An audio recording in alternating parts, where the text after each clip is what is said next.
Bom, hoje eu vou falar sobre os deveres do marido. Nós falamos a semana passada do que era o casamento e basicamente o que foi falado é que o casamento é um lugar que Deus preparou para nos abençoar. Vocês lembram disso? Que é uma instituição divina. As pessoas são unidas. Não é que Deus pega um, pega outro, ainda que Deus tem soberania sobre tudo, mas eu não sei como Deus faz, que Ele consegue ser soberano e permitir que as pessoas decidam. Isso é um mistério, né? Mas não quer dizer que falar, não, eu não sabia de nada, não, Deus que me pegou aqui e me pegou a outra lá, a culpa não é minha de Deus. Não, fala que quando você casa, você escolhe o seu marido e sua esposa, e aí vocês se casam, aí sim, vocês entram numa instituição divina que é o casamento, e aí Deus une o casal. E aí Jesus até fala ó, que Deus uniu o homem não separa. Tá bom? Então, uma coisa que nós falamos também, até nós repetimos um para o outro, o que o marido é para a esposa e o que a esposa é para o marido? Uma bênção, né? Então quando você está brava lá, ele falou, bênção do Senhor, né? Então não esquece disso, porque Deus preparou o casamento para que seja uma bênção. Ele nos presenteou com o casamento, né? E quando ele faz parte do casamento, nosso casamento ele resiste, ele suporta, ele supera as dificuldades. Ele é aquela dobra que completa, que faz com que o casamento tenha resistência, ainda que tenha os problemas e dificuldades, amém? E também o que nós falamos que é o casamento é um lugar de deleite, né? Físico, emocional, espiritual. Nós falamos sobre que quando você casa, o seu corpo não é mais seu, passa a ser da esposa, e o corpo da esposa passa a ser do marido.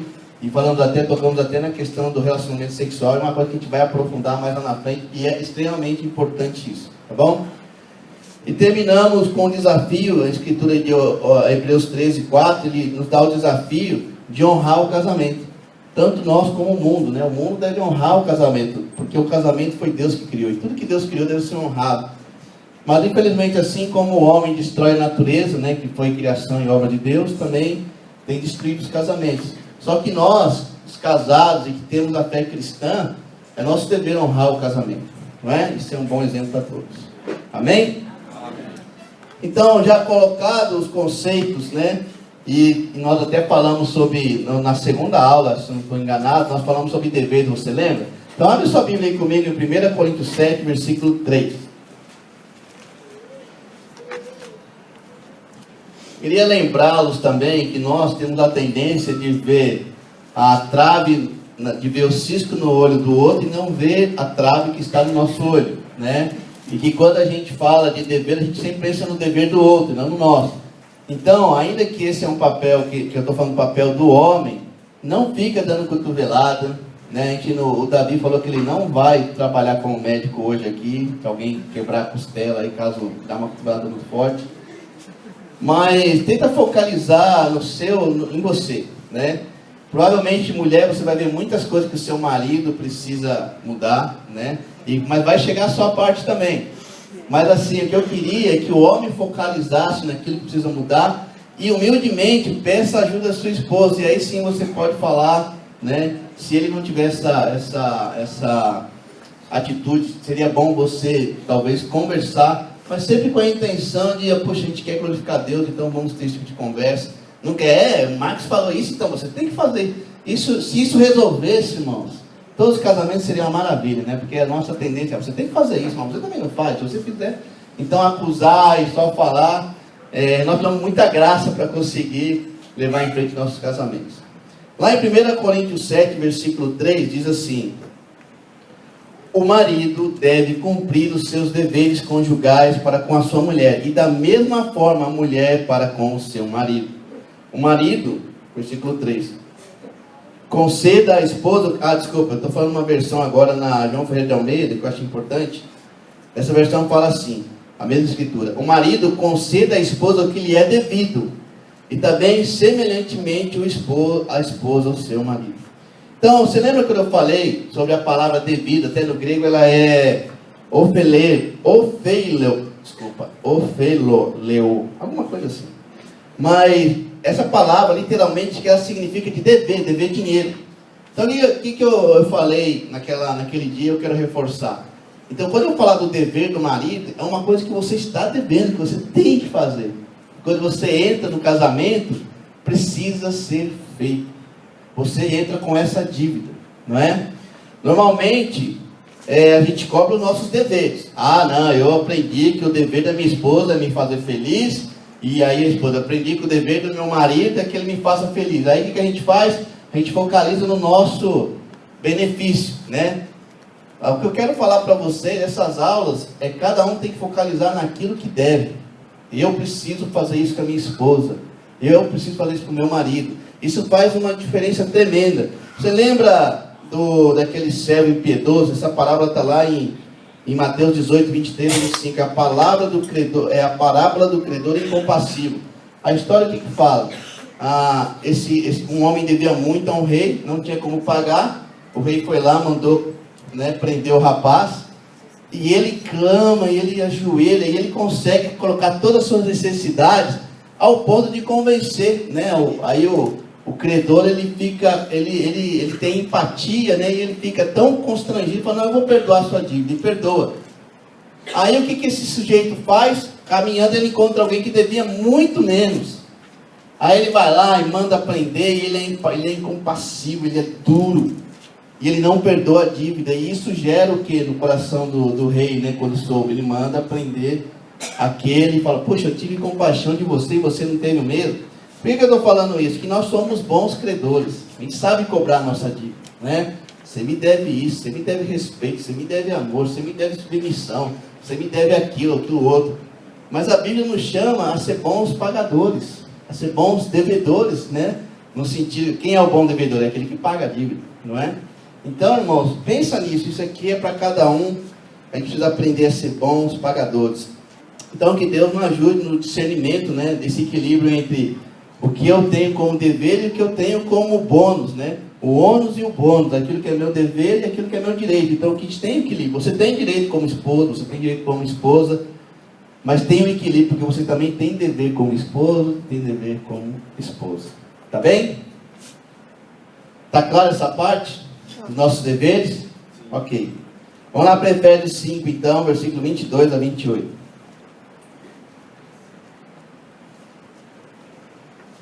E hoje eu vou gastar essa aula só para falar sobre a liderança do homem. Efésios 5, 22 ao 28. Fala assim. Mulheres, sujeite-se cada um a seu marido. Todo mundo lá? Efésios 5, 22 a 28. Posso? Mulheres, sujeite-se a cada uma a seu marido, como ao Senhor. Pois o marido é a cabeça da mulher, como também Cristo é a cabeça da igreja, que é seu corpo, do qual ele é o Salvador. Assim como a igreja está sujeita a Cristo, também as mulheres estejam em tudo sujeitas a seus maridos. Maridos, ame cada um a sua mulher, assim como Cristo amou a igreja e entregou-se por ela, para santificá-la, tendo purificado pelo lavar da água mediante a palavra, e para apresentá-la a si mesmo como igreja gloriosa, sem mancha, nem ruga ou coisa semelhante, mas santa e inculpável. Da mesma forma, os maridos devem amar cada um a sua mulher, como seu próprio corpo. Quem ama a sua mulher, ama a si mesmo. Eu lembrei agora que o Léo está aqui, Cadê o Léo? Ou ele não está aqui? Ele está nas crianças. Nossa, tem que... Fala pro cara que já é casado, que ele pode ficar aqui. Ele está nas crianças. Tô brincando, gente. Eu lembrei do Léo, eu lembrei aqui, mas depois eu vou passar, eu tenho passado essas aulas, eu vou falar direitinho depois. Bom, aqui essa escritura fala que o quê?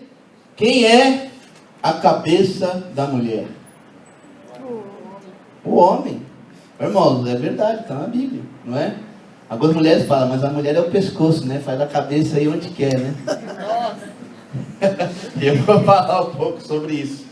Já ouvi bastante. Então, o sentido aqui da palavra cabeça é liderança, governo. Então o que a Bíblia está falando? Que o homem governa, deve governar a casa, deve governar a sua esposa, deve liderá-la, deve exercer um papel que quem designou esse papel? Deus. Mas eu queria falar que o que nós estamos falando aqui, nós estamos falando de um padrão bíblico. Eu não estou falando o que a sociedade pensa. Porque lembra, o casamento quem criou foi Deus. O homem sempre quer dar pitaco aí, Mas aqui fala, e eu vou desenvolver bem a ideia, não se preocupe, mulheres. que o papel que Deus, quando Deus pensou no papel do homem e da mulher, ele falou assim, o papel do homem é governar o lar. Ele precisa ser o cabeça da mulher. Ele precisa exercer esse papel. Então essa autoridade, quem dá é Deus. Então é muita responsabilidade. E é a mesma autoridade que Jesus tem sobre a igreja. Eu tenho uma pergunta para vocês. Alguém aqui questiona a autoridade de Jesus sobre a igreja? Alguém aqui falar assim, não, eu não quero, eu quero outro. Você gostaria que outro governasse a igreja? De jeito nenhum. Então assim, a palavra, quando a gente pensa que Jesus tem esse nível de governo, eu vou explicar qual é a liderança, porque Jesus ele deu um conceito de liderança totalmente radical, diferente. Mas aqui o que está falando? Que o homem tem que ter governo, assim como também Cristo governa a igreja. Como ninguém reclama da liderança de Cristo, por quê? Porque é uma liderança amorosa, justa, servo. Por que começa a reclamar da liderança do homem? Então a grande questão aí é que a liderança que o mundo passa é uma coisa, e a liderança que Jesus ensinou é outra. Então, homens, o seu padrão de liderança não tem que ser o que o mundo fala, o homem que manda, nós somos os que mandam mesmo, eu sou o centro aqui da casa, não. É a liderança de Jesus, uma liderança que ninguém questiona. Eu nunca vi ninguém reclamar, eu já vi muitas mulheres falar, olha, é difícil para mim me submeter ao meu marido. É difícil. Mas eu nunca vi pessoas falando, nossa, é difícil aceitar Jesus governar na minha vida. Às vezes você não consegue, né? Mas ninguém questiona essa liderança. Por quê? Porque nós sabemos o conceito de liderança que Jesus tinha e tem sobre a igreja. Está claro isso? Então a autoridade de Jesus era amorosa, amorosa, compassiva, exemplar. É uma autoridade diferente de autoritarismo. Tem autoridade, a autoridade que Deus quer que você, homem, exerça sobre sua esposa, não é não é autoritarismo. Isso tem que ficar muito, muito claro. O homem é chamado a amar a esposa como seu próprio corpo. Entendeu? E Paulo até fala, a gente não vê, ainda que alguns casos existem, pessoas que não se cuidam, mas que ele está falando, um homem que ele tem a mente saudável, ele vai cuidar do corpo. Ele fala, da mesma maneira como você cuida, alimenta seu corpo, você deve cuidar da sua esposa. Então é muita, muita responsabilidade. Só você ver lá em Mateus 20, versículo 25 a 28, só para você entender o conceito. Mateus 20, 25 a 28. Eu vou ler rapidinho, você pode anotar. Basicamente fala assim. Jesus nos chamou e disse, vocês sabem que os governantes das nações as dominam, e as pessoas importantes exercem poder sobre elas. Não será assim entre vocês. Ao contrário, quem quiser tornar-se importante entre vocês, deverá ser servo. E quem quiser ser o primeiro, deverá ser escravo. Como filho do homem, que não veio para ser servido, mas para servir e dar sua vida em resgate por muitos. Então, o que Jesus está falando aqui? Qual é o conceito de liderança? Ele fala, olha, no mundo, aqueles que exercem liderança, o que eles fazem? Eles dominam. O lance é dominar.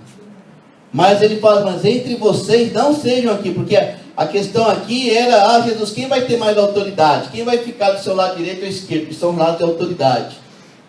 Aí Jesus dá um novo conceito, olha, se vocês querem ser os primeiros, sirvam. Então, marido, se você quer ser um líder, que você precisa ser, o seu dever é ser um servo. É servir, é liderar, como Jesus está ensinando aqui. Só para você fortalecer esse conceito, e essa escritura dá para você meditar muito, eu quero que você medite depois. Mas lembra que Jesus, mesmo sendo Deus, ele não veio para ser servido. Se você é aquele marido que acha, eu trabalhei pra caramba, eu chego em casa, a mulher tem que lavar a louça, tem que cuidar dos filhos, limpar a casa, e eu vou ficar aqui assistindo futebol, de boa, porque eu sou o rei. É isso que Jesus ensinou? Não. Imagina você chega morto, cansado, e você é chamado ao quê? A servir. É desafiante, irmãos. As mulheres ficam reclamando, olha, o papel do homem é muito desafiante, porque chama você a ser como Cristo mesmo, a servir. Eu acredito com todas as minhas forças que quando você é um marido que exerce a autoridade de Cristo, toda e qualquer esposa vai se submeter a uma liderança dessa. Assim como ninguém questiona a liderança de Cristo, quando o marido é dessa maneira, também não se questiona. Em 1 Pedro 5, de 1 a 4, o conselho que Pedro dá para a liderança, fala assim, portanto, eu vou ler aqui, vocês podem anotar. Portanto, apelo para os presbíteros que há entre vocês, e eu faço na qualidade de presbítero como ele, testemunha do sofrimento de Cristo, como alguém que participará da glória a ser revelada. Pastoreie o rebanho de Deus que está aos seus cuidados. Olhem por ele, não por obrigação, mas de livre vontade, como Deus quer. Não faça isso por ganância, mas com o desejo de servir. Não hajam como dominadores do que foram confiados, mas como exemplo para o rebanho. Quando se manifestar o Supremo Pastor, vocês receberão a imperecível coroa da glória. Aqui ele fala assim: não hajam como dominadores dos que lhe foram confiados. Então, irmão, você não vai ver nunca a Bíblia defendendo uma liderança autoritária. O que ele fala aqui não é para você dominar, é para você servir. Até os presbíteros que tinham autoridade na igreja, Pedro fala: olha, a autoridade que você tem é para servir o povo, não é para você dominar e mandar e sair dando ordens aí, né? Então eu queria falar de um exemplo da cerimônia de casamento. O que acontece na cerimônia de casamento? Geralmente, quem entra com a noiva? Quem entrega a noiva ao noivo? O pai da noiva. O pai. Se não é o pai, se ele não está presente, por algum motivo não faz parte, alguém que representaria o pai, não é? Então ele vai e ele entrega a filha, né? E o que eu quero mostrar para vocês agora, isso é um conceito de transferência de autoridade. Por que nós, como cristãos, aceitamos e deveríamos, né? Talvez você nunca tenha pensado, mas quando o pai vem, ele fala, basicamente está falando: olha, a autoridade que eu tenho sobre minha filha, eu estou passando para você. E quando o noivo assume a esposa, agora ele é a família, ele é a autoridade, né?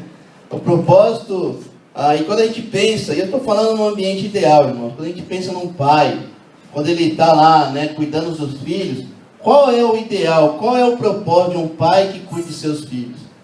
É o que? É só mandar?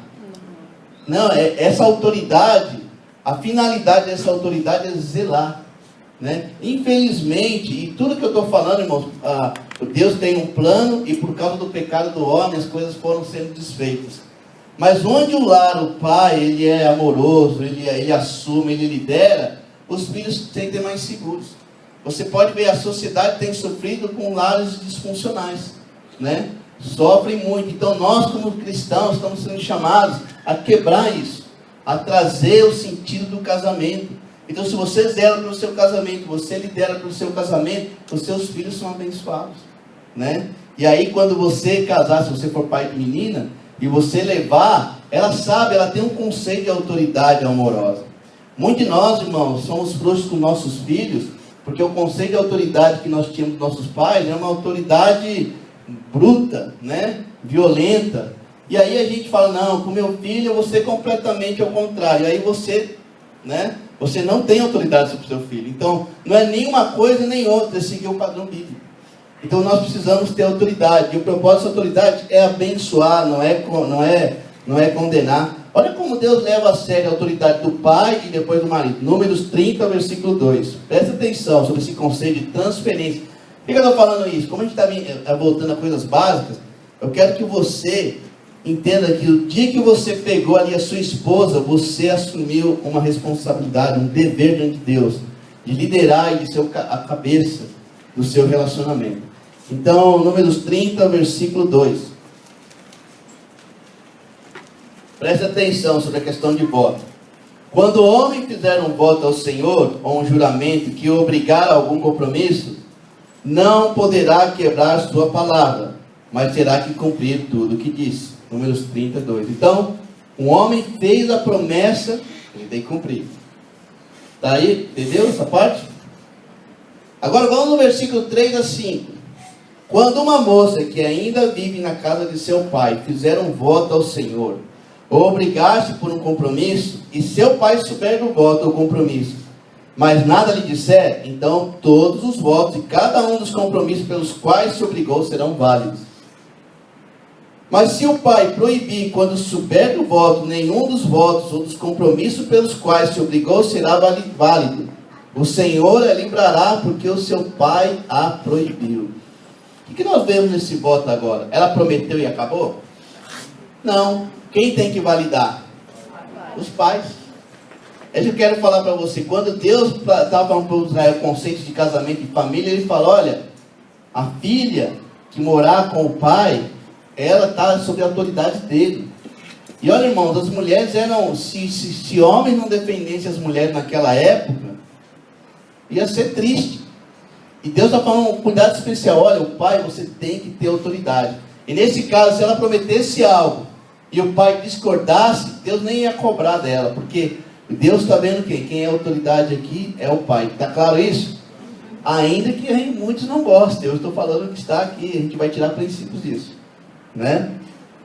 Agora, continuando, versículo 8 ao 16. Agora vai falar da mesma mulher quando se casa. Versículo 8. Mas se o seu marido proibir quando souber, anulará o voto que a obriga, ou a promessa precipitada pela qual ela se obrigou. E o Senhor a livrará.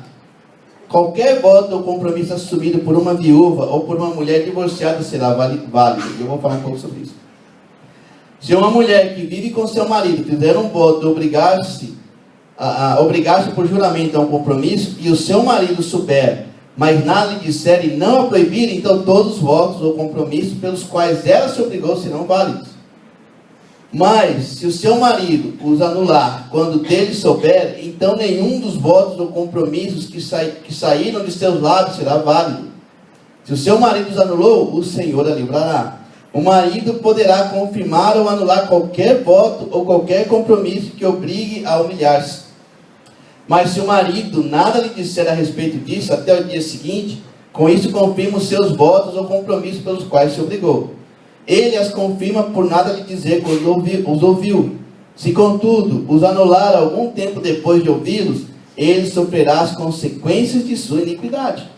São essas as ordenanças que o Senhor deu a Moisés a respeito do relacionamento entre o homem e sua mulher, e entre o pai e a sua moça, que ainda vive na casa do pai. Você percebe que o marido, que a autoridade ela foi transferida? Deu a perceber? Sim ou não? Sim. Ó, eu sei que é uma aula um pouquinho pesada, que vocês comeram, alguns já estão com sono, mas eu quero dar conceitos, irmãos, porque nós precisamos de conceitos. E é claro, então vamos subir a lei de Moisés. Ah, Márcio, é da lei de Moisés. Eu só estou dando conceitos importantes, para que você entenda que quando Deus pensou na família, Ele pensou no homem tendo autoridade. E mais, irmão, sendo responsável e sendo cobrado por essa autoridade. Por que eu estou falando isso? Quando você não exerce, além do seu casamento sofrer com isso, Deus vai cobrar isso. Deus tem cobrado. Ele te dá é igual os talentos. Deus te dá um talento e Ele espera que esse talento, reproduza. Então é muito importante. E ele fala, olha, quando a mulher que não tem, inclusive sobre a viúva divorciada, qual é o comum? Que essas pessoas não moram mais com os pais. E não moram mais com o marido. Então decidiu, está decidido.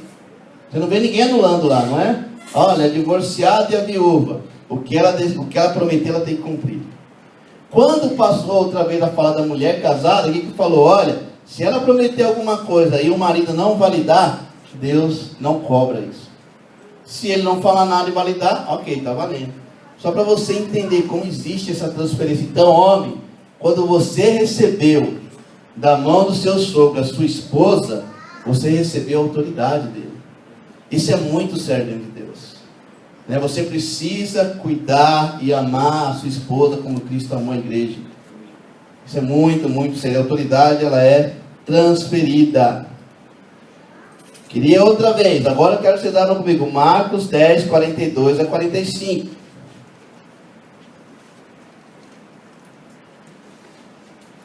Para reforçar que tipo de autoridade eu estou falando.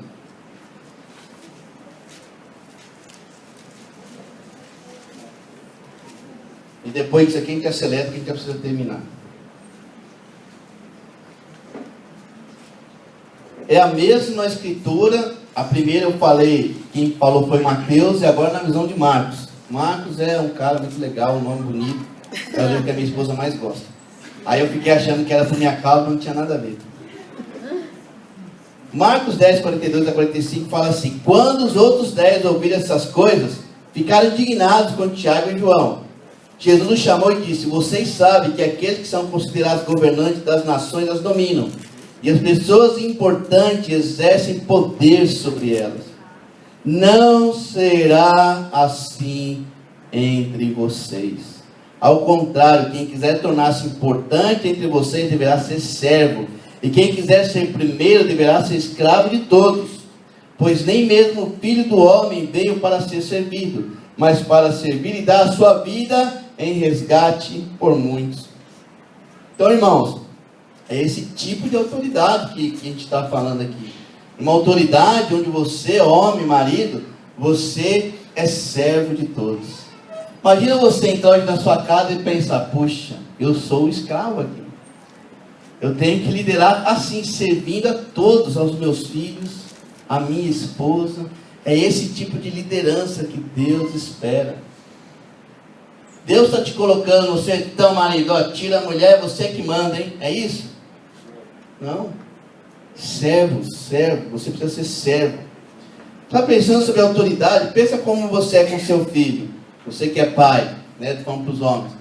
Você exerce uma autoridade, e se você entende, né? Você não exerce uma autoridade porque você simplesmente quer mandar. Por que você exerce autoridade sobre o seu filho? Né? Você quer o bem. Você não quer que seu filho se arrepende.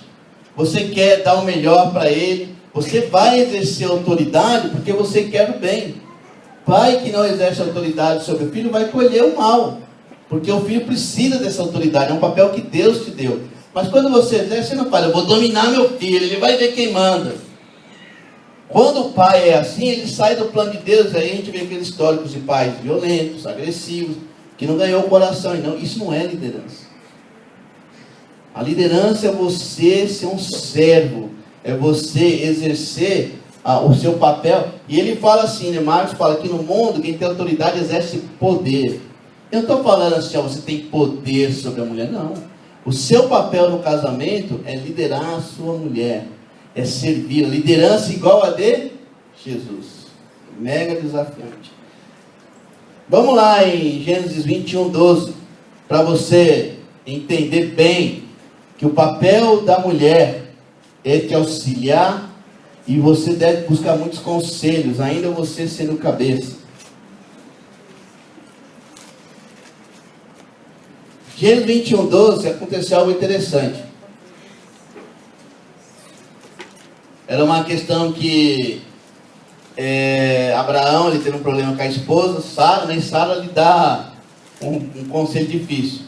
Então fala assim, ó, aí ela, é uma situação com o filho, né?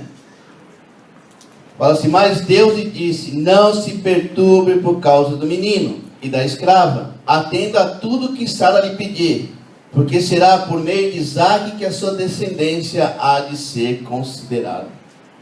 Que eu gosto dessa passagem, que Deus podia ter falado assim: não, Sara, ela pisou na bola mesmo, porque o contexto aqui é que Sara pisa na bola. Ela queria ter um filho, ela fala assim: olha, está demorando, Abraão, então vai lá ter um filho com a minha escrava. Ela quis adiantar, né, o trabalho de Deus, aí teve filho com a escrava, aí depois nasceu o filho dela, aí teve problema, ela começou a ficar com ciúmes, e no meio de tudo isso estava Abraão, e um dia ela fala assim: ó, manda essa mulher com esse menino embora, né? E aí ele fica mal, porque o menino também era filho dele. Aí, o que Deus fala? Fala: ó, tá certo, Abraão, essa mulher não sabe de nada, essa mulher é sabe, risca ela do mapa, mas eu tenho esse plano aqui, então faz isso. Não, ele falou assim: escuta a sua mulher. Escuta a sua mulher. O que eu quero falar para você, irmãos, quando você que ainda é independente das suas decisões, que sua mulher você que reclama que sua mulher fala demais, talvez você escute de menos. Então o primeiro conselho que eu te dou: escute a sua mulher. Amém. Em vez de ficar, fala, escute a sua mulher.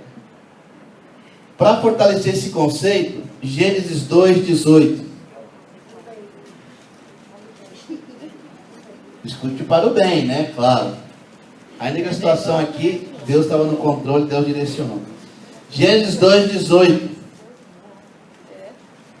Eu estou falando num ambiente sempre onde as escrituras são padrão. Eu sei que tem alguns casos específicos, a gente pode até conversar. Eu sei que você está pensando: puxa, meu marido não é cristão, como que faz?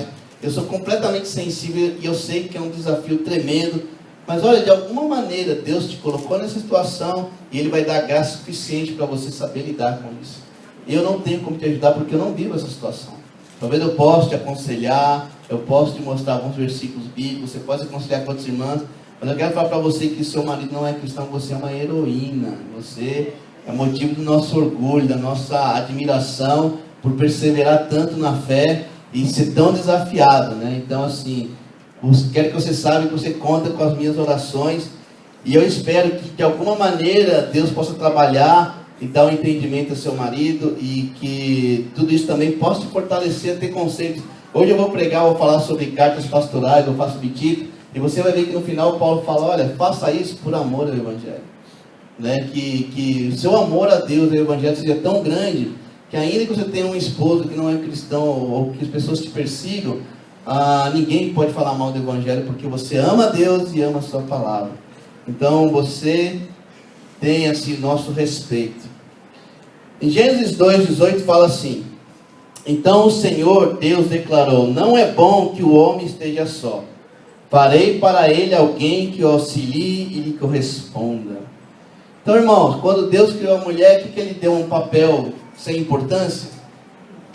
Ele falou, olha, eu vou criar alguém que vai ser sua auxiliadora. Sabe por quê? Porque eu e você, homens, nós não temos a visão de tudo. Nós precisamos de nossas esposas. Nós precisamos do conselho de nossas esposas. Não há distinção de valores aqui, mas de papéis, de funcionalidade. Então, nós precisamos demais. Eu preciso dos conselhos da Denise. Se você é marido e faz tudo na tora, sem buscar conselhos, seu casamento está em risco. Porque tem uma peça ali que não está encaixando, porque você não está buscando conselhos. Lá no nosso conselho da igreja, tem homens e mulheres. Aí, às vezes, por tempo, reúne os homens. A gente decide... É incrível. A gente decide tudo. Decide 10 anos de projeto em 10 minutos. Pá! Aí vai comentar com a esposa. Nós decidimos isso, falamos que... Mas e essa coisa? Ué, não pensei nisso. Isso aqui. Não pensei nisso. E os outros também passando pelo mesmo problema. Aí quando a gente vê, irmãos, graças a Deus que as mulheres nos ajudam, porque senão seria um desastre total. Esquecemos de contemplar um monte de coisa. Porque nós precisamos da visão feminina, do olhar feminino. Não é assim na sua casa? Quem vê mais os detalhes? Geralmente é a mulher, não é? Porque Deus dotou as mulheres capazes de fazer várias coisas de uma vez só, não é isso? O homem não. Quantas coisas nós fazemos por vez? O homem, eu faço uma coisa por vez. Se eu sempre queria fazer 2 coisas, estou cansado de dirigir, ter uma boa conversa com alguém, quando eu vou ver, eu nem sei onde eu estou. O GPS fala para mim, olha, vira à esquerda, eu estou indo, irmão. Aí eu olho, puxa, por quê? Porque a minha tendência é só uma coisa. Eu sei que tem alguns gênios aqui que conseguem, né, fazer 1, 2 coisas, mas a tendência do homem é se focalizar numa coisa só. A mulher, imagina um homem cuidando do filho. Eu até esqueci, eu vou ver se eu acho um vídeo de uns pais que vão cuidar dos filhos e as mães saem de férias, né? Vai passar um fim de semana. Aí a casa é um desastre, né? Aí o cara entra lá no eBay, que é um tipo Mercado Livre, e compra óculos de mãe, né? Aí o cara põe, ele começa a enxergar igual a mãe. Aí o cara faz isso, faz aquilo outro. Aí ele consegue pôr a casa em ordem. Aí quando as esposas voltam, eles, caramba, vocês são incríveis, né? Então Deus criou a mulher, não é para ficar do seu lado lá, só para de enfeite, não. É para que ela tenha participação ativa na sua governança. Ficou claro isso, irmãos? É muito importante isso. O que seria de nós sem as mulheres? Nenhum homem em sã consciência e em bom juízo deveria abandonar esse conceito. Se você é um cara inteligente, se você está no seu bom juízo, escute a sua esposa. Irmãos, eu acho que o grande problema de quando a gente fala de liderança de homens, e eu entendo, né, finalizando aqui, que há abusos, mas eu acho que muitos homens não querem assumir o papel, até defendem, não, aqui somos, né, eu também lidero, ela também. Quando isso acontece é porque o homem não quer assumir o papel dele. É desafiante. É melhor deixar, né? E há abusos, tanto se você quer, mulher, assumir esse papel que não é seu, não vai funcionar. Nós estamos falando de um padrão que Deus estabeleceu. Se a mulher lidera a casa, não vai funcionar. Se tudo é a mulher que tem que decidir, não é o plano de Deus. O homem precisa ser o cabeção. Eu e você somos cabeção. Nós precisamos assumir nossa responsabilidade. Entendeu? Deus, olha, irmão, eu quero animar você. Você está dizendo, nossa, eu quero te animar. Se Deus colocou isso para nós, é porque Ele vai nos capacitar, né? A gente tem que confiar na graça de Deus. Eu olho e falo, nossa, podia ser o contrário, né? Só ficar lá e falar, o que é para fazer agora, mulher? Vamos lá, vai na frente, né? Mas não é. E Deus vai dar a graça para a gente fazer dessa maneira. Então, tanto você tem que assumir seu papel, como você, mulher, tem que descansar em Deus. Vai pisar na bola, mas é sempre importante vocês juntos, né? Juntos, tomarem decisões juntos. Êxodo 34, de 15 a 16, você só anota aí. Mas é o conselho de quê? Quando Deus falou assim ao povo de Israel, não deixe seus filhos casarem com filhas de outros povos. Por quê? Porque eles vão se prostituir. Eles vão adorar outros deuses. Eles vão sair do plano. Não deixe. Né? Está em Êxodo 34, 15 a 16. Alguém lembra de um dos juízes que saiu desse plano e se lascou? Que o pai falava, ô meu filho, não faz isso não. Sansão. O pai falou, ele sabia, ele era um juiz. E ele foi seduzido por Dalila. Então, só para você ter ideia, ele saiu do plano de Deus e trouxe desgraça para si mesmo. Não é? Números 30, 16, para a gente terminar. Fala assim, Números 30, versículo 16. São essas, eu até já li para vocês, mas assim, vou ler de novo. São essas as ordenanças que o Senhor deu a Moisés, a respeito do relacionamento entre o homem e a sua mulher, e entre o pai e a sua filha moça, que ainda vive na casa do pai. Eu quero falar, irmãos, é Antigo Testamento, é lei, claro que é, mas aqui a gente tira princípios, né? Você não vai falar assim, não matar, não roubar, é do Antigo Testamento, então eu não vou praticar. Nós temos princípios, e Jesus valida isso lá, fala, olha, através da vida de Paulo, o homem, a cabeça governa a mulher, e tem que amar como Cristo amou a igreja, é isso aí. Jesus fala, olha, a liderança que eu estou falando para você é uma de céu, entre vocês discípulos, não pode ser assim. Então, entre nós cristãos, o casamento, ela tem que ter uma liderança como a de Jesus, e nós não somos como Jesus, então nós precisamos demais da ajuda das mulheres, nossas esposas, precisamos demais da misericórdia e graça de Deus, amém? Então, esses são padrões bíblicos. Eu acho que é um tema que você tem que aprofundar mais, saber mais. A gente pode discutir um pouco mais. Essa é a primeira parte. Na próxima nós vamos sentar, dar uma reavaliada no que nós aprendemos, e aí eu vou falar da segunda parte, e depois nós vamos entrar na parte da mulher, e a Denise vai compartilhar. Então, homens, nós somos desafiados a governar nosso casamento. Irmãs, vocês precisam confiar nessa graça que Deus planejou de maneira correta. Não também, isso não é um chamado para falar, você não tem responsabilidade, você tem. O seu papel é auxiliar o seu marido, aconselhá-lo. Eu sei que às vezes, irmãs, os homens não estão muito próximos de Deus, e aí você tem que ir lá segurar a onda. Então, peça ajuda, peça oração. Aconselhe o seu marido, fala, olha, você precisa buscar a Deus, a sua família está sofrendo por sua falta de liderança, e cuidado para não ser um clima de acusação, cuidado para não ser um clima de, você deve isso para mim, né? Porque ele deve, é verdade, mas nós precisamos ter a compaixão e a misericórdia para poder auxiliar. Lembra, a conversa que eu tenho que ter com meu marido é para auxiliá-lo, não é para destruí-lo, não é para arrebentar. Por que os casamentos do mundo dão certo, irmão? Porque as pessoas saem desse padrão. E quando são confrontadas a Deus, se divorciam. Por isso que Deus fala, olha, o casamento que Deus coloca aqui, ele é para sempre. Até que a morte nos separe, né? Esse é o ideal. Acontecem outras coisas? Claro que acontece. Qual é um dos motivos pelo qual Deus permitiu que Moisés desse a carta de divórcio aos casados? Qual é o motivo? Dureza de coração. O casamento, ele quebra quando há dureza de coração. Então, não sejamos duros de coração, né? Vamos buscar essa compreensão. Se isso é algo que ainda queima no seu coração, que faz você lutar, gasta tempo orando. Deixe que o Espírito Santo te convença.